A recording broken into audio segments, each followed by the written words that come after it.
14절까지의 말씀입니다. 누가복음 2장 8절에서 14절까지의 말씀입니다.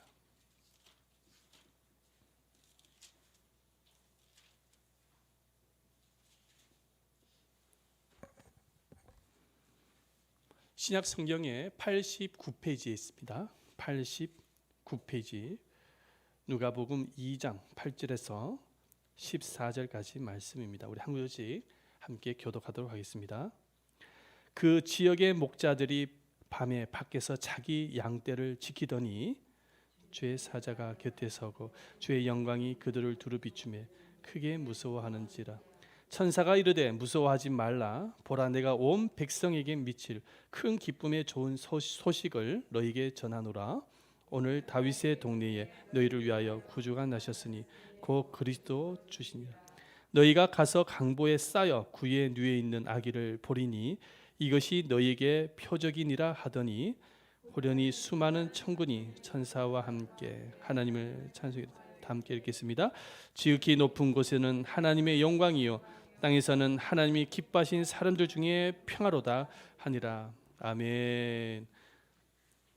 성탄의 기쁨과 은혜가 여러분들 모두에게 충만하게 임하시기를 축원드립니다. 코로나 시대에 재미있는 유머가 있어서 잠시 한번 소개를 하도록 하겠습니다. 올해는 산타 할아버지가 12월 25일이 아니라 1월 8일 날에 온다고 합니다. 왜냐하면 코로나 방역으로 인해서 나라마다 2주간 자가 격리를 마치고 가야 하기 때문이라는 것입니다. 그런데 이 소식을 접한 각 나라 총리는 선물을 기다리고 있는 아이들을 위해서 산타만큼은 2주간 자가 격리를 면제해 줘야 된다라는 말을 해서 서로 합의 끝에 12월 25일 날에 산타 할아버지가 선물을 주기 위해서 온다고 합니다. 참으로 재미있는 이야기가 아닐 수가 없습니다.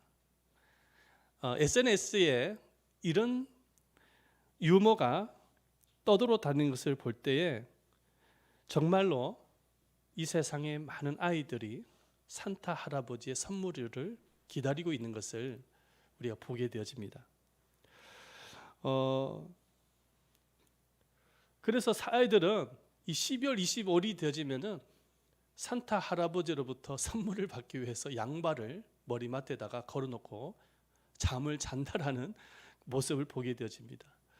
그런데 정말로 철이 든 아이는 그 선물은 산타가 준 선물이 아니라 자기 부모님이 선물을 준다는 것을 알고 있습니다. 그럼에도 많은 아이들이 12월 25일이 되어지면은 이 산타 선물을 기다리고 있습니다.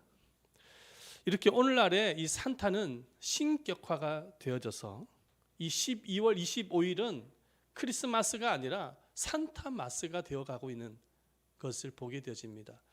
제가 차 운전을 하고 다니면서 종종 라디오를 듣는데요. 캐롤송을 듣고 싶어서 라디오를 틀면은 극동 방송을 제외한 대부분의 방송에는 산타 캐롤이 나옵니다.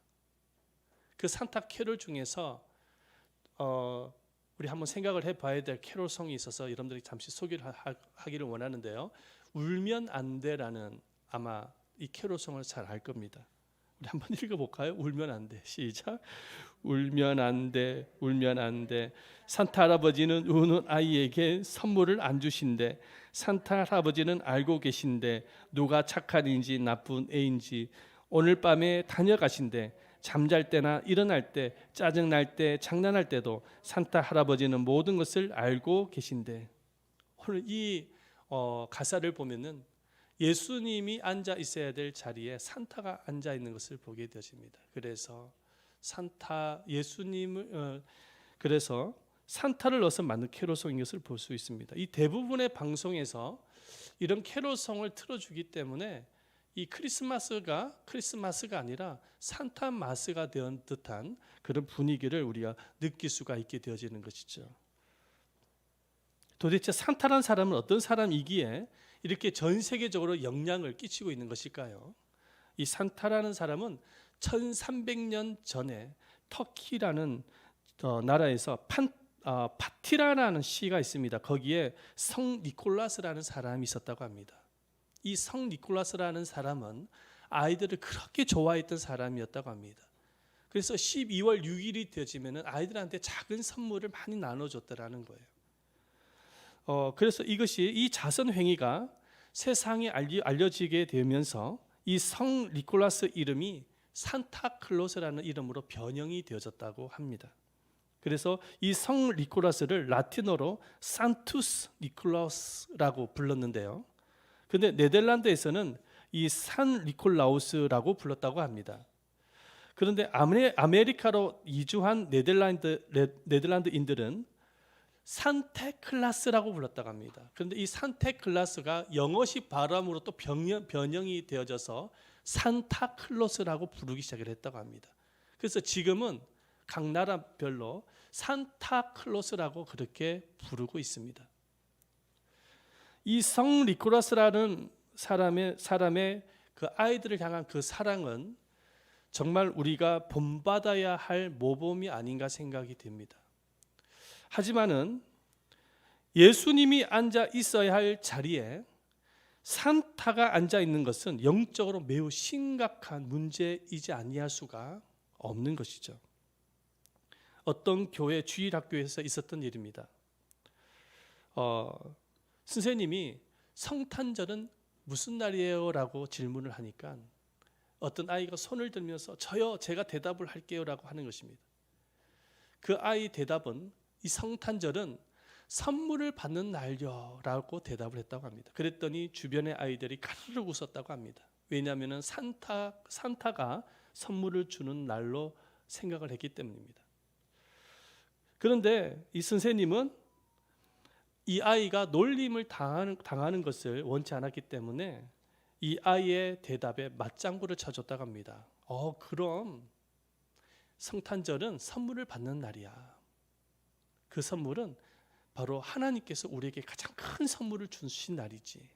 그 선물은 바로 예수님이시란다. 그렇게 대답을 해주었다고 합니다.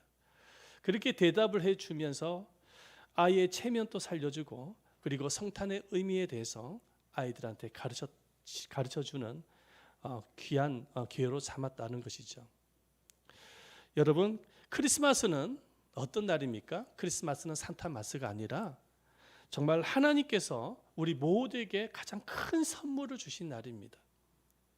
이 선물은 지금까지 우리가 인생을 살아오면서 받아왔던 그 선물과는 비교할 수가 없는 그런 큰 선물인 것이죠.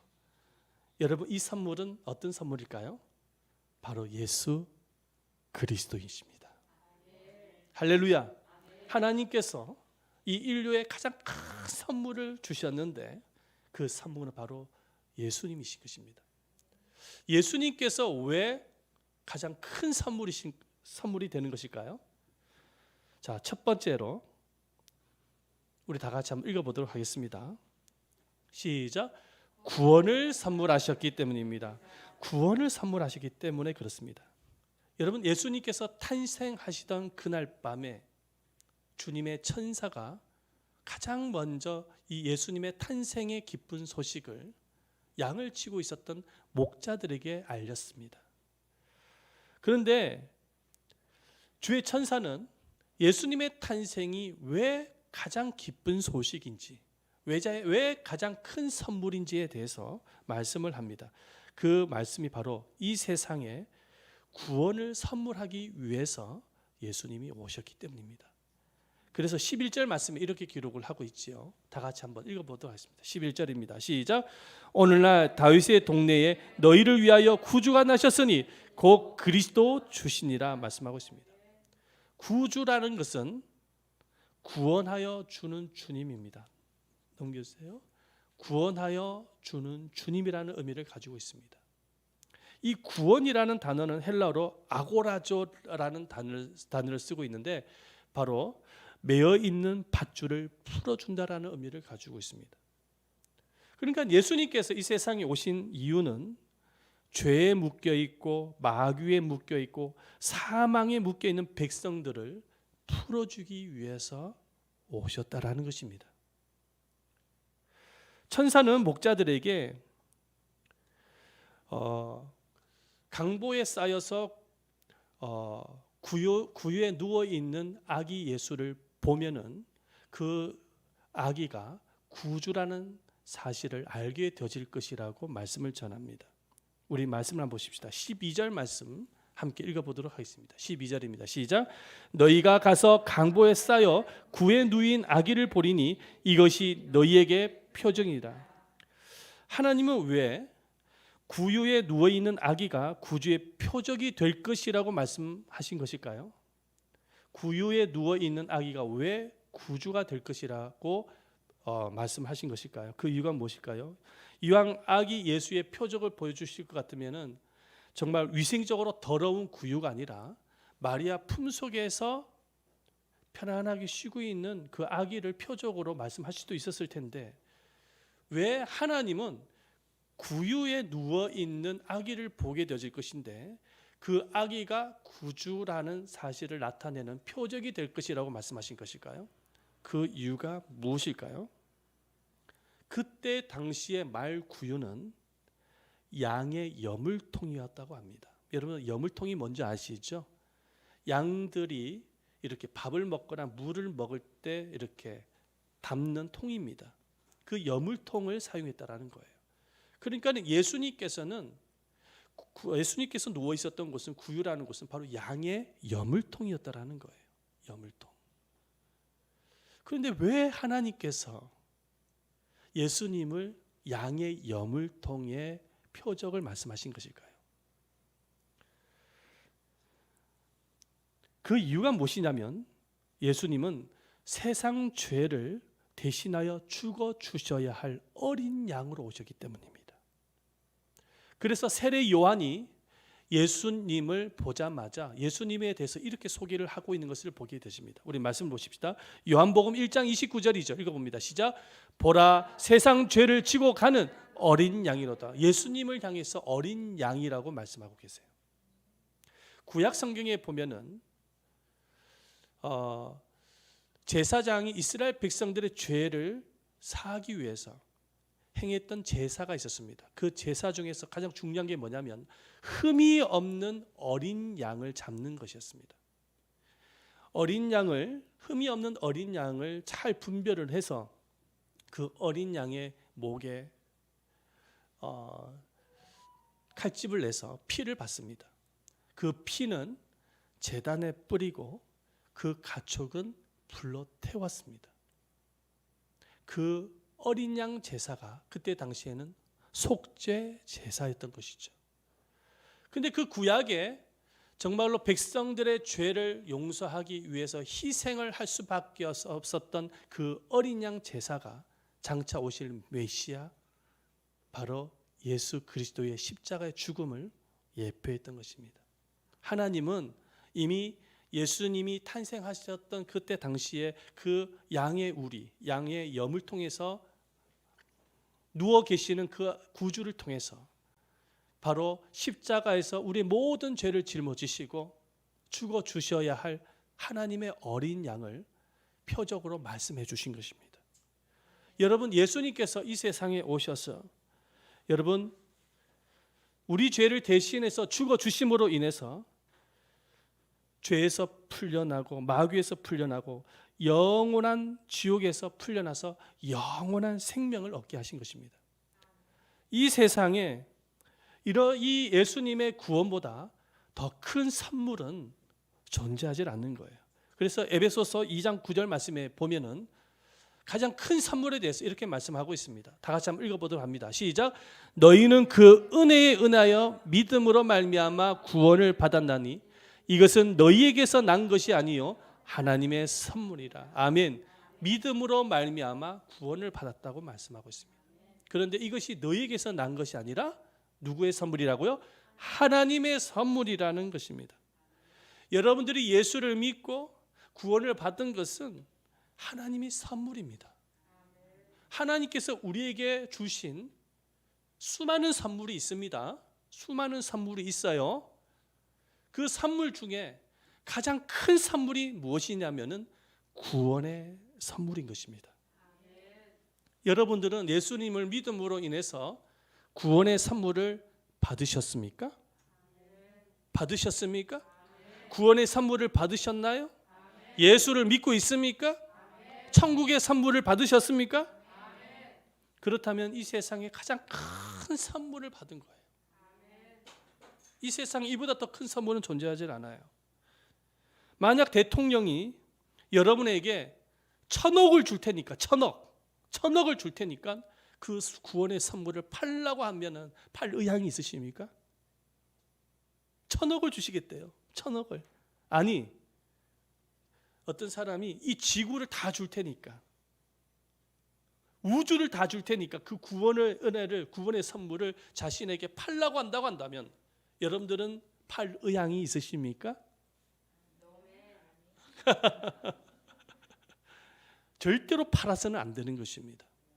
왜냐하면 하나님께서 우리에게 주신 가장 큰 선물이기 때문입니다. 며칠 전에 시찰 목사님 한 분이 췌장암으로 돌아가셨습니다.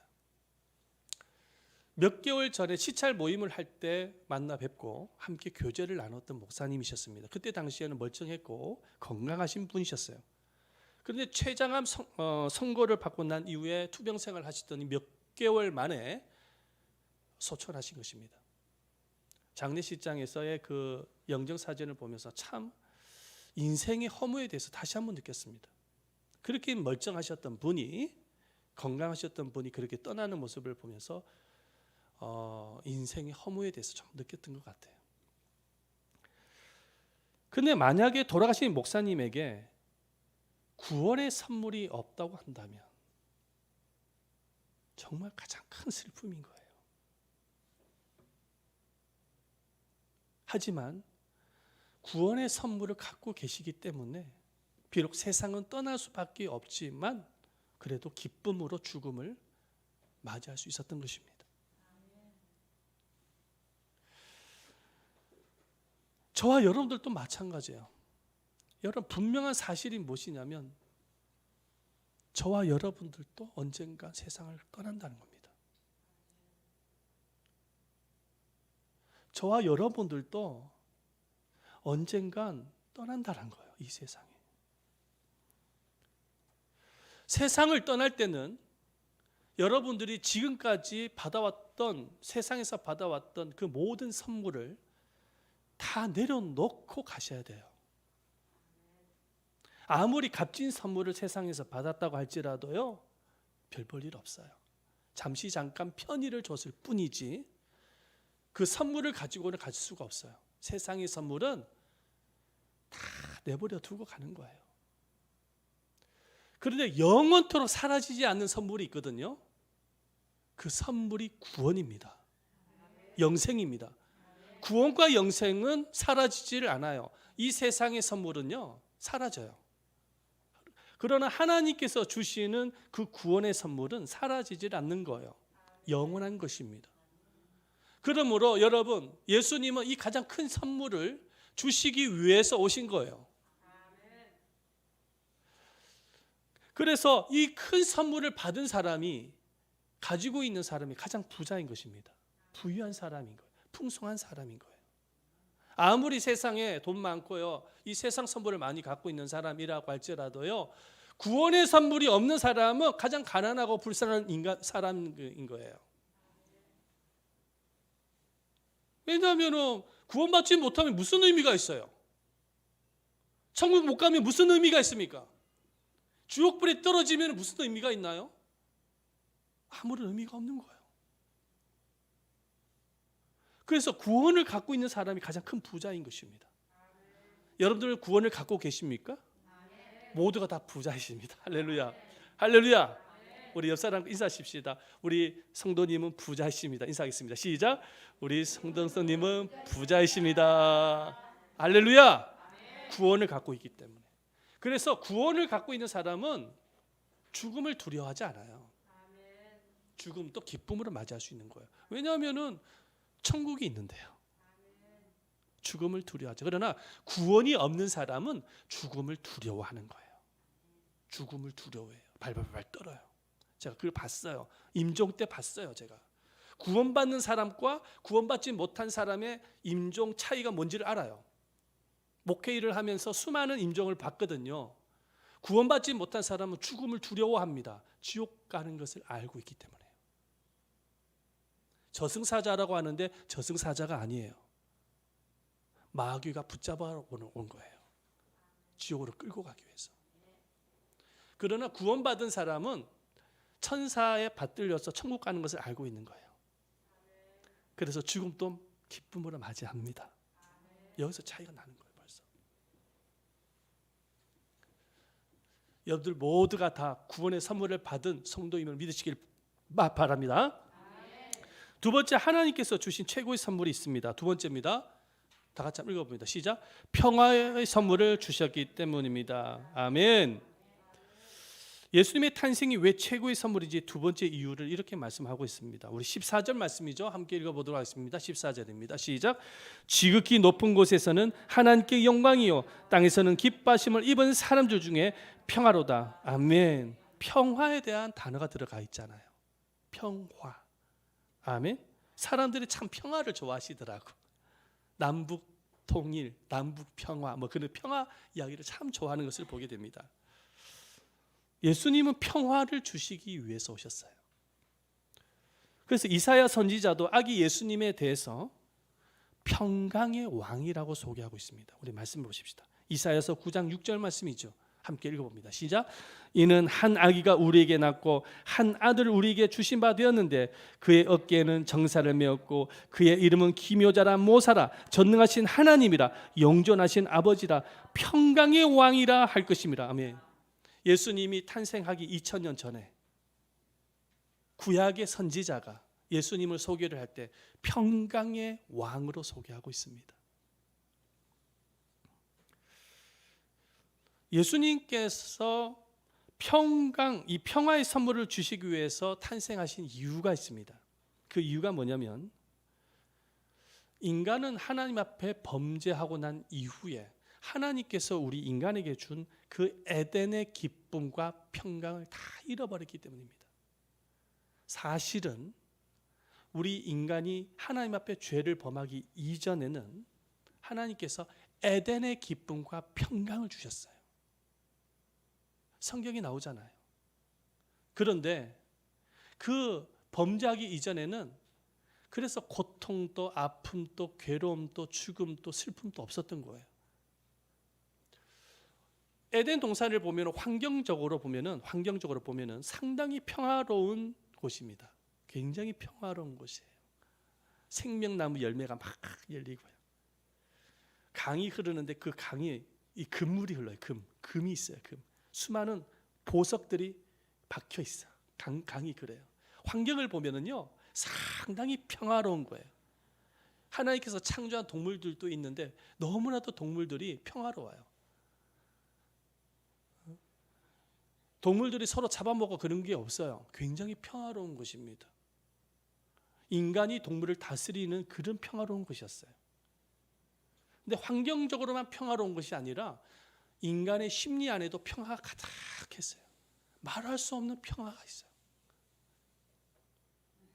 성경에 보면 이런 말씀이 있어요. 세상에 내가 주는 평화는 세상이 주는 평화가 같지 않다라고 말씀하고 있어요. 세상에서 주는 평화는 있죠. 세상에서 주는 평화는 뭡니까? 산속이나 이런 데 들어가면 고요한 가운데 평화를 받을 수도 있고 명상을 통해서 평화를 느낄 수도 있고 또 어떤 술 좋아하는 사람은 술을 먹고 잠깐의 쾌락과 그와 함께 평화를 누릴 수 있고 세상이 주는 평안이 있습니다. 그런데 하나님께 주신 평안은 세상의 평안과 다르거든요. 정말로 말로 형용할 수 없는 그런 평안이 있었거든요. 그냥 마음이 평안한 거예요. 아픔이 없고요. 슬픔이 없고요. 그런데 인간이 하나님 앞에 죄를 범하고 난 이후에 사단에 속아서 죄를 범하고 난 이후에 죄가 들어오자마자 평화가 완전히 깨지고 말았습니다. 그때부터 인간의 역사를 가만히 보면은 전쟁과 다툼과 싸움과 질병과 그런 고통의 역사인 것을 우리가 보게 되십니다. 그런데 하나님께서는 인간이 그런 고통과 아픔, 평화를 잃어버린 상태에서 살아가는 것을 기뻐하지 않으셨습니다. 그래서 이 평화를 회복하기를 원하셨어요. 그래서 예수님을 보내주신 거예요.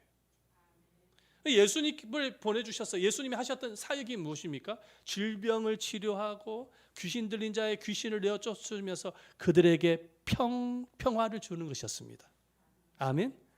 여러 가지 수많은 죄인들을 만나서, 가늠한 여인을 만나서 죄를 용서해 주심으로 인해서 죄로부터 평화를 얻게 하셨습니다. 그리고 예수님께서는 십자가의 죽으심을 통해서 그 평화를 완성시켜 주셨습니다. 예수님이 십자가에서 죽으심으로 인해서 죄로부터의 평화, 질병으로부터의 평화뿐만 아니라 구원을 통한 평화도 허락하셨어요. 십자가를 통해서 평강을 완성시켜 주신 거예요. 그래서 이사야 선지자는 십자가를 통한 평화의 선물에 대해서 이렇게 말씀을 하고 있어요. 이사야서 53장 5절 말씀에 이렇게 기록하고 있습니다. 다 같이 한번 읽어봅니다. 시작. 그가 찔림은 우리의 허물 때문이요 그가 상함은 우리의 죄악 때문이라. 그가 징계를 받음으로 우리가 평화를 누리고 그가 채찍에 맞음으로 우리가 나음을 받았도다. 아멘. 그가 징계를 받음으로 우리가 평화를 누렸다는 거예요. 십자가의 징계를 통해서 우리에게 평화를 주었다라는 것입니다. 예수님의 그 십자가의 대속을 통해서, 죄의 대속을 통해서 예수님이 우리의 모든 죄를 대신 짊어지심으로 인해서 여러분 모든 죄로부터, 질병으로부터, 고통으로부터, 죽음으로부터 우리에게 평화의 선물을 주신 것입니다. 그러므로 여러분 진정한 평화는 예수를 믿고 주의 자녀된 이들만 평화를 누릴 수 있습니다. 예수를 안 믿고 구원을 받지 못한 영혼은 예수님이 말씀하신 평화를 누릴 수가 없어요. 하나님이 말씀하신 평화를 누릴 수 없습니다. 절대로 못 누립니다. 예수를 믿고 구원받은 주의 자녀들만 진정한 평화를 누려요. 제가 이 청년 시절에 일본에 선교하러 다녀왔습니다. 한 달 정도 단기 선교입니다. 거기에 산반도리라는 교회가 있는데 하루는 그 산반도리 교회에 담임 목사님을 비롯한 성도님들과 바베큐 파티를 하면서 교제하는 시간을 가졌습니다. 바베큐 파티를 갔는데 목사님이 느닷없이 우리 팀 앞에 무릎을 탁 꿇는 거예요. 그리고 고개를 숙이면서 용서를 구하는 것입니다. 어떤 용서냐니까 일제시대 때에 일본인들이 우리 한국 사람들한테 만행을 많이 저질렀지 않습니까? 거기에 대한 용서를 구하는 것이었습니다. 정부에다가 구하는 것이 아니라 단기 선교팀 앞에서 무릎을 꿇고 용서를 구하더라는 것입니다. 그래서 우리 단기 선교팀들이 너무 당황스러워 가지고 그런 말을 했습니다. 우리는 이미 예수님 안에서 일본인들을 다 용서했고 예수 그리스도 안에서 우리는 하나가 되어졌습니다. 눈물을 흘리면서 울면서 그런 말을 했어요. 근데 그 분위기는 너무 감동적이었어요. 다 울었어요. 거기에 있는 교회 성도님들도 울고 함께 단기 선교팀 갔던 청년들도 다 울었습니다. 눈물바다였습니다. 바베큐 파티를 하면서 축하의 파티가 되어져야 되는데 눈물 파티가 되어진 거예요. 여러분 무엇이 서로가 서로에 대해서 용서를 구하게 되었을까요? 무엇이 사랑 안에서 연합하게 만든 것일까요? 딱 하나입니다. 예수님 안에서. 예수님 안에서입니다. 예수님을 믿고 예수님을 만난 사람은 용서를 하게 됩니다.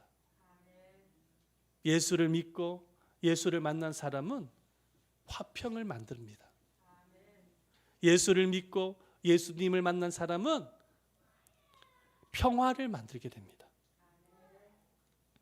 그래서 진정한 평화는 예수 그리스도 안에 있습니다.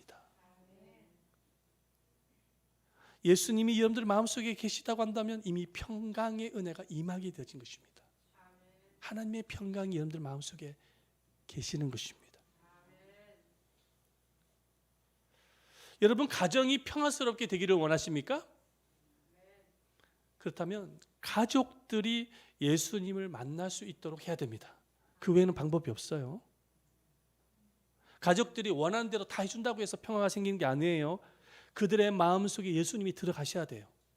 왜? 예수님이 평강의 왕으로 오셨으니까. 직장이 평화스럽게 되기를 원합니까? 직장 동료들이 예수님을 만날 수 있어야 돼요. 내 자신이 내 마음속에 평강을 갖기를 원합니까? 날마다 예수님을 인격적으로 만날 수 있어야 됩니다. 예수님을 만난 은혜가 있어야 돼요. 그리고 또 한 가지가 있습니다. 성탄이신 예수님께서 함께 하시는 사실을 믿어야 됩니다. 자, 가브리엘 천사가 마리아에게 나타나서 가장 먼저 하신 말씀이 바로 평안에 대한 말씀입니다. 우리 말씀을 보십시다. 누가복음 1장 27절 말씀이죠. 읽어봅니다. 시작. 다윗의 자손 요셉이라 하는 사람과 약혼한 처녀에게 이르니 그 처녀의 이름은 마리아라. 28절 말씀도 읽어봅니다. 28절 시작. 그에게 들어가 이르되 은혜를 받은 자여 평안할지어다. 주께서 너와 함께 하시도다 하니.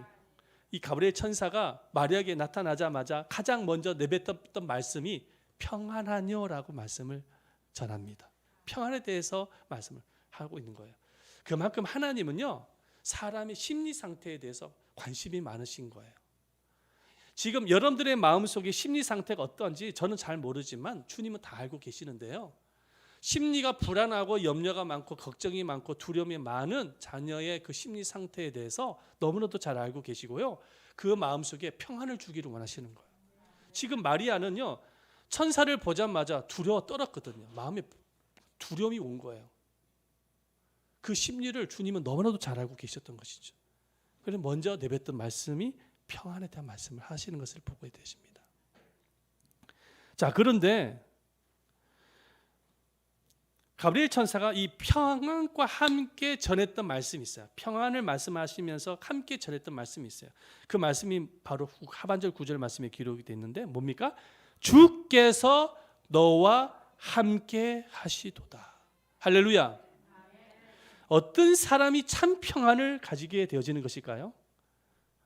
어떤 상황 속에서도 주님이 함께 하신다라는 임마누엘의 약속을 믿는 사람이 참 평안을 가질 수 있습니다.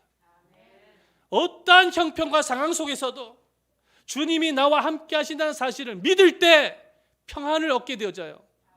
아멘. 이 코로나 시국에 두려움을 조장하는 것들이 많이 발생하고 있지만 그럼에도 불구하고 주님이 나와 함께 한다는 사실을 믿는 성도들은 두려워하지 않습니다. 절망하지 않습니다. 이 코로나를 이겨나가는 거예요. 주님이 함께 하심을 믿는 사람만이 평안을 가질 수 있습니다. 하나님이 여러분들과 함께 한다는 사실을 믿으십니까? 성탄이신 예수님께서 여러분들과 영원토록 동행하신다는 사실을 믿고 계세요? 그러면 평안을 가질 수가 있는 거예요. 여러분 어떤 형편 속에서 어떤 상황 속에든지 항상 우리가 믿고 기억을 해야 될 것, 주님이 함께 하신다는 것입니다. 저를 한번 따라합시다. 주님이 나와 함께 하신다. 이 사실을 항상 믿고 기억하시는 여러분들 되시기를 축원드립니다. 이렇게 우리 주님은 이 세상에서 경험할 수 없는, 비교할 수 없는 가장 큰 선물을 주신 분이십니다. 이 구원의 선물과 평강의 선물과 임마누엘의 선물을 갖고 있는 사람이 가장 복의 사람이고 은혜의 사람이고 가장 부유한 사람입니다. 돈이 많은 사람이 복의 사람이 아니에요. 돈이 많은 사람이 은혜의 사람이 아닙니다. 정말로 구원과 평강과 임마누엘의 선물을 받은 사람만이 복의 사람입니다. 여러분들은 복의 사람입니까? 아멘. 우리 예수님은 이런 복을 주시기 위해서 2000년 전에 강보에 쌓여서 이 세상에 오신 것입니다. 이 예수님의 이 성탄의 기쁨을 항상 기억을 하면서 정말 주님께 감사하고 주님께 경배를 드리는 여러분 되시기를 축원드립니다. 뿐만 아니라 이 기쁨을 여러분들 자신들만 알고 계시는 것이 아니라 정말로 주변 사람들에게 널리 알려서 그들도 성탄 되신 예수님을 만날 수 있도록 인도하는 여러분들 되시기를 축원드립니다. 이제 내일이 바로 새신자 초청 예배로 잡았습니다. 여러분들 초청하고 하기를 원하는 분들 계시죠? 그분들을 꼭 초청을 해서 내일 예배에 참석함으로 인해서 하나님께서 주신 가장 큰 선물을 받는 은혜의 자리가 될 수 있도록 기도하고 옆에서 도와주시기를 부탁드리겠습니다. 우리 모두가 다 성탄의 이 기쁨을 우리 가슴에 새기면서 주님께 감사하십시다. 아멘. 함께 통성으로 기도하겠습니다. 기도를 드릴 때 하나님은 우리에게 이 세상에서 가지지 못하는, 세상 사람들이 가지지 못하는 가장 큰 선물을 주셨습니다. 이 선물을 항상 기억하게 하시고 주님께 감사하게 하시고 경배를 드리게 하여 주시고, 또한 많은 주변의 사람들에게 예수님이 이 가장 큰 선물에 대해서 소개해 줄 수 있는 우리 자신들이 되어질 수 있도록 우리 함께 기도했으면 좋겠습니다. 우리 다 같이 한번 주여 삼창하면서 통성으로 기도하도록 하겠습니다. 주여, 주여, 주여.